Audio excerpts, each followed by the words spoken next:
सुबह सुबह 5 बजे से 11 बजे का टाइम, सर्दियों की मॉर्निंग, कभी रात दिल की धड़कन तेज हो जाना, कभी पैल्पिटेशंस हो जाना। सर्दियों में दिल के दौरे आम हो जाते हैं। सुबह मुझे भी मेरी जब तबीयत ख़राब होने लगी तो इस एज ग्रुप में, स्पेशली जब आप 40 में दाखिल हो रहे हो या 40 के बाद जा रहे हैं और मर्द हैं, एक तो मर्दों पे जिम्मेदारियां और स्ट्रेस इतने हैं, जान से जाएंगे।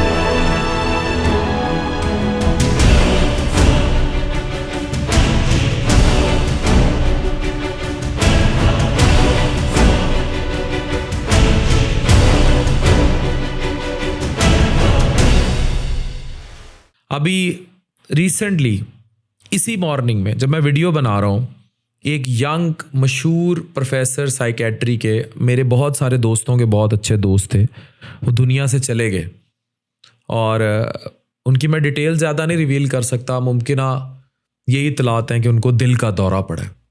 Winter comes with beautiful mornings, गर्म चाय, ठंडी हवा, बट मेडिकली सर्दियाँ दिल के दौरे का सबब बनती हैं। जी हाँ, हार्ट अटैक होगा या कार्डिक अरेस्ट होगा।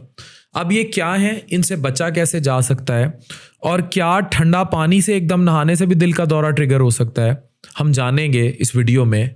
और आपके लिए वीडियो समझना, पढ़ना और प्यारों से शेयर करना बहुत ज़रूरी है।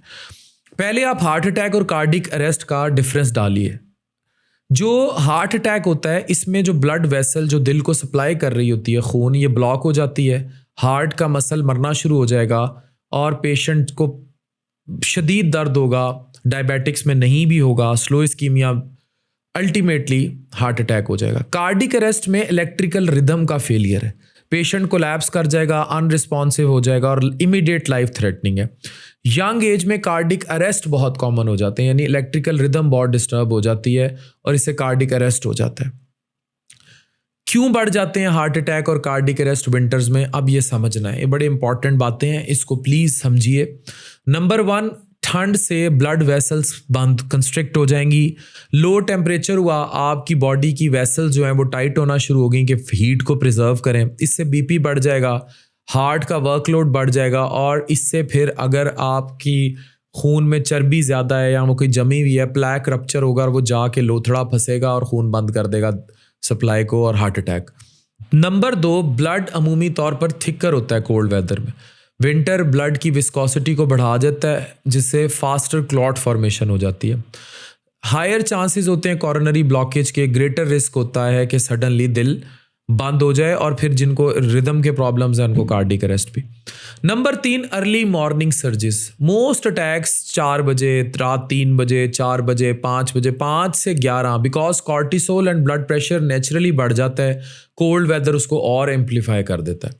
नंबर 4, विंटर में इन्फेक्शंस, फ्लू, नमूनिया, वायरल इलनेस, इससे सोजिश होती है, इससे भी डिस्टेबलाइज होते हैं अगर दिल की शरियानों में कोई प्लैक्स फंसे हुए हैं, कोई ये चर्बी के लोथड़े, इससे भी हार्ट अटैक बढ़ जाएंगे। नंबर 5, फिजिकल एक्टिविटी, इंडोर रहेंगे, सेडेंट्री लाइफस्टाइल होगा, चर्ब आवर खाने खाएंगे, ऑर्डर दिए जाएंगे, मोटापे वाली चीज़ें खाएंगे, वेट बढ़ जाएगा, पुअर ब्लड शुगर कंट्रोल होगा, इससे भी कार्डिक रिस्क बढ़ जाएगा। Number 6, emotional stress plus tough life burden. ये जो जवान जा रहे हैं विंटर से क्या होगा, फाइनेंशियल स्ट्रेस है, क्यों जवानों को मार रहे हैं। मैं बड़ा इस चीज़ पे क्लियर हूँ कि कहाँ भाई 24, 25, 26 साल के या 40 साल के मर्द ने पूरे पूरे ख़ानदानों के ख़ानदान पालने का ठेका लिया, और उस लाइफस्टाइल पे, जिस लाइफस्टाइल पे अब दुनिया है, हर बंदे को वो क्यों एप्पल का फ़ोन लेके दे भाई, क्यों हर बंदे की गाड़ी का बंदोबस्त करे, सारों के बिजली के बिल एक मर्द क्यों भरे। ये जो चीज़ आप कर रहे हैं ना ख़ानदानों में, जो ओवरसीज स्पेशली बाहर बेचारे मेहनतें करते हैं और इधर जनाब वेले निकम्मे कुछ लोग जो साथ नहीं देते, वो खाते रहते हैं, ये जब तक होता रहेगा ना तो ये जवान मरते रहेंगे। फिर आप कोई उसके मित्र नहीं है, फिर आप उसकी बॉडी रिसीव करते हैं। वर्क प्रेशर, फैमिली रिस्पॉन्सिबिलिटीज़, तन्हाई। आज का जो मर्द है, स्पेशली औरत भी, लेकिन मर्द ज़्यादा हार्ट अटैक से मर रहे हैं। तन्हाई, स्लीप डिस्टर्बेंसेस। क्रॉनिक स्ट्रेस से होता क्या है, इट इंक्रीजेज एड्रेनलिन और कॉर्टिसोल, ये हार्मोन्स बढ़ते हैं, इससे दिल की आर्टरीज का स्पैज्म होता है, इर्रेगुलर रिदम्स जो कार्डिक अरेस्ट मैंने आपको बताया है, और स्ट्रेस इंड्यूस कार्डिक इश्यूज भी हो जाते हैं। स्ट्रेस इंड्यूस कार्डियोमायोपैथी होती है, ब्रोकन हार्ट सिंड्रोम कहते हैं इसको। बहुत सारे लोग जो टफ लाइफ रहते हैं, burden with responsibilities, winter stress जो है फाइनल ट्रिगर होता है। Number 7, over eating in winter, high fat foods, late night, specially ये ई कॉमर्स और फ्रीलांस काम करने वाले, फिर पानी ना पीना, इससे भी दिल का बढ़ गया लोड। अच्छा, कौन हाईएस्ट रिस्क पे है? बड़ा इंपॉर्टेंट सवाल है, आप में से कौन हाई रिस्क पे ऐसे विंटर्स में दिल का दौरा पड़ सकता है? ब्लड प्रेशर के मरीज, शुगर के मरीज, सिगरेट पीने वाले, कोलेस्ट्रॉल ज़्यादा, 40 साल से ऊपर बिलखसूस मर्द, मोटे इंडिविजुअल्स, दोस्त जिनकी फैमिली हिस्ट्री है दिल की बीमारियों की, और पीपल वो जो मुसलसल स्ट्रेस में रहते हैं, एंग्जाइटी में और नींद पूरी नहीं करते। वार्निंग साइंस जो कभी इग्नोर नहीं करने चाहिए। अगर चेस्ट पे प्रेशर पड़ रहा है और एकदम टाइटनेस पड़ रही है, आपके बाजू में दर्द जा रही है, आपके जॉ में हो रही है, कमर की तरफ जा रही है, दांत जबड़ा दुख रहा है, एकदम सांस फूलना शुरू हो गया है, ठंडे पसीने, उल्टी मतली लग गई है और एकदम बंदा अनरिस्पॉन्सिव हो गया, और हर 10 मिनट का डिले का मतलब है गया बंदा। तो अब आपने करना क्या है कि आप बचें, अपने आप को वार्म रखें, स्वेटर वगैरह पहने, स्पेशली अर्ली मॉर्निंग में। सडन एकदम एक्सपोजर ना लें, एकदम ठंड में बाहर निकल गए। शुगर और दिल के मरीज जो है सुबह सुबह ये वॉकाते टाकाते ना निकलन, ठीक है। फिर कंट्रोल ब्लड प्रेशर और शुगर, विंटर से बीपी बढ़ता है, मॉनिटर रेगुलरली, फिजिकली एक्टिव रहें और लाइट इंडोर एक्सरसाइजेस करें। स्ट्रेस को मैनेज करें किसी भी तरह, walk, breathing exercise, health conversations में हिस्सा लें, अननेसेसरी वर्कलोड कम करें। Stress management is heart management. Number 5, hydration, drink less water in winters, dehydration, खून थिक और क्लॉट बन जाएगा। फिर ये जो बहुत ज़्यादा बिंज खाने और सिगरेट वगैरह, इससे परहेज़ करें। और फिर प्रेस्क्राइब अगर मेडिसिन आपकी बीपी, शुगर, कोलेस्ट्रॉल वगैरह की हैं, दिल की हैं, उसको बाकायदगी से लें।